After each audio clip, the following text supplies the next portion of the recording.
Yo NBA fans! Napakatindi ng naging laban ng Celtics kontra sa Lakers. Classic rivalry talaga ang mga teams na to. Dikdikan talaga ang naging laban, napakainit. Nagkakapalitan lang ang bawat teams na to. Ito nga rin pala itapatan ng mga top teams sa West kontra sa East. Huwag na natin patagalin pa. Tara na, let's go! Umpisa pa lamang ng game, mainit na tong Lakers. Sinimulan nila ang first quarter na merong 7-0 run. Lahat ng mga players ng Lakers ay umiscore nitong first quarter. Isang magandang pasa kay Reeves at nice layup. Dito naman i-drive ni Reeves ang bola. Pero hindi na ititira to, makikita niya si Finney-Smith sa corner. Dribble drive, pasa kay Lebron. At ayun open si Vanderbilt sa ilalim. Nice dunk. Makakabawi naman agad si Tatum. Turn around dunk. Iwan si AR. Pero hindi magpapadaig si Luka. Tingnan nyo naman yung napakagandang pasang ibibitaw niya dito. Behind the back pass kay Finney-Smith sa 3. Bang! Dito makakabawi naman ng Celtics. Makikita ni Horford na open si Brown. And bang! 3 points! Nagpapalitan ng 3 dito. Titirahan sa mukha si Horford. At makakabawi naman agad si Horford. Titirahan naman si Luka. Igaganti naman ni Reeves si Luka. Ankle breaker kay Horford. Sabay step back 3. Bang! Talagang dikit na dikit ng laban. Dito nice flick, akala ko titira na ng 3. Pero makikita pala si Derrick White. Grabe, naipasa pa. At naipasok pa ni White yung bola. Nagsisimula na mamisikal ang Celtic. Tingnan naman si Brown, tinulak ba naman si Reeves? Kaya reklamo pa ata. Pero dito isang clean defense naman ang makikita natin kay Brown. Masusundot niya ang bola kay Luka. Fast break. Makikita si Horford with the bounce pass and the dunk. Ang kaso lang, boom! Tinamaan si Luka sa muka. Natuhod oh, bang! Ay kasakit niyan. Buti okay pa si Luka. Nakapaglaro pa naman. Tapos ang Celtics sobrang pisikal. Ibabalibag pa si Vincent ni Brown. Talagang may galit sa rival nila, no? Talaga ang laban itong first quarter. Ang tatlo ang Lakers pero bibira ng 3 si Tatum. Nakalamang ulit ang Lakers. Pero sasagot ng isang malayang 3 si Tatum bago matapos ang first quarter. Grabe, ang layo nun. Natapos ang first quarter, 33 all ang score. Second quarter ay mainit pa rin ang laban. Dito tumumba si Reeves, makukuha ni Lebron ng bola and end one. Magandang simula sa quarter. Dito naman ay makita ni Luka si Lebron sa corner. Pero sa tira niya yan ay magmimintis siya. Pero nice dito kay Vanderbilt. Babalik niya kay Luka ngayon yung bola sa kabila naman. And bang! Points! Sobrang higpit talaga ng depensa ng Celtics. Tingnan nyo, masusundutan ni Derrick White yung bola. Rin naman ang depensa nito ni Vanderbilt.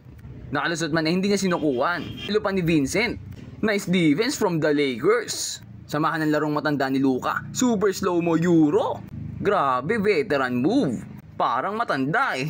Napakalakas talaga si depensa ni Vanderbilt. Kaso lang nananakit talaga tong Celtics eh. Boom! Bagsak si Vanderbilt.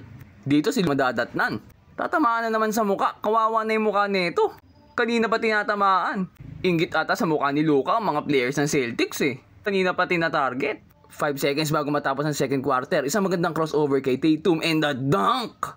Mapapa-appear pa sa fan. Start of the third quarter naman. Itong si Brown nakakahalata na ako ha. Parang inggit talaga sa mukha ni Luka eh. Tingnan niyo, tinamaan na naman sa muka. Pang ilan na yan? Kawa na mukha nito ni Idol. Pero dito sa third quarter nga, nagsimula nang makalayo ang Celtics. Nagkadire-diretso ang mga scoring nila. Pakonti-konti lumalaki na ang lamang nila. Dahil na rin sa napakagandang depensa. Napakahigpit oh. Steal ni Tatum kay Lebron and easy layup kay White. Dito ay malilito ang Lakers defense. Ma-open si Brown sa corner. Wide open 3. Sakit niyan. Isa sa mga nagpahirap sa Lakers sa game na to ay itong si Al Horford. Matanda sa matanda. Nice defense. LeBron at Horford.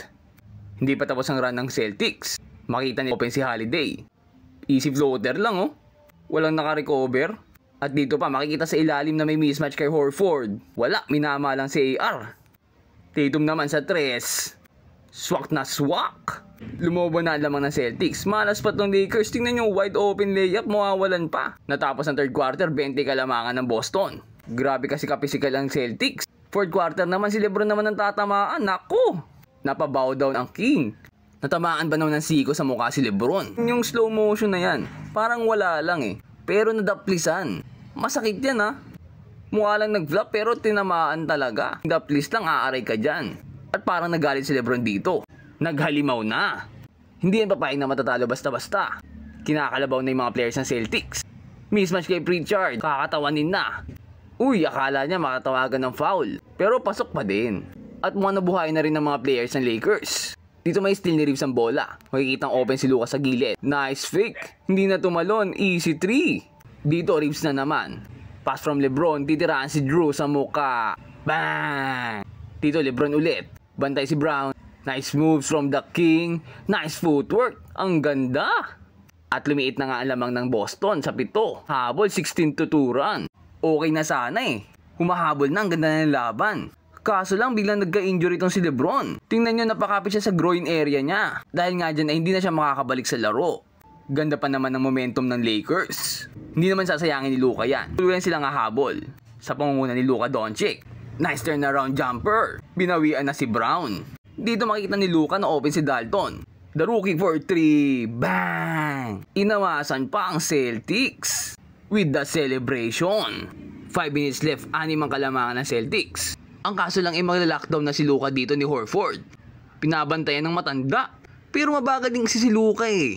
Kaya nakakahabol pa rin itong si Horford. Buti na lang may foul. Pero dito buburay na ni Brown ang run ng Lakers. Step back 3 sa mukha ni Luka. Bang! Papahirapan na ni Horford ng husto tong si Luka. Ila-lockdown na. Tingnan nyo, hindi makalusot si Luka kay Horford eh. Napipilitan siyang ibigay yung bola sa kakampi niya. Isa pang attempt. Susubukan niya ulit pero pipilitin niya yung 3 at mawawalan to. Ang higpit ng depensa ni Horford. Dito step back 3 ulit kay JB. Mawawalan pero naisasel kay Derrick White. Haliday makikita pa si Tatum sa gilid. Wala na. Tinitigan pa yung bench ng Lakers, napakayabang. At dito tutuluyan ng patayin ni Brown ang pag-asa ng Lakers. Isang magandang up and under. At wala na, hindi na nakahabol ang Lakers. Dinalin ng Celtics. Grabe tong si Brown at si Tatum. Natapos ang laro sa score na 111-101 in favor of Celtics. Tinapos rin ng Celtics ang 8-game win streak ng Lakers. Pero kayo ba? Tingin nyo ba yung naging patas ng Celtics sa naging laban na to? Comment down below and mag-subscribe ka na rin sa ating channel para lagi kang updated sa mga latest NBA happenings. Ayun lang, peace out and God bless.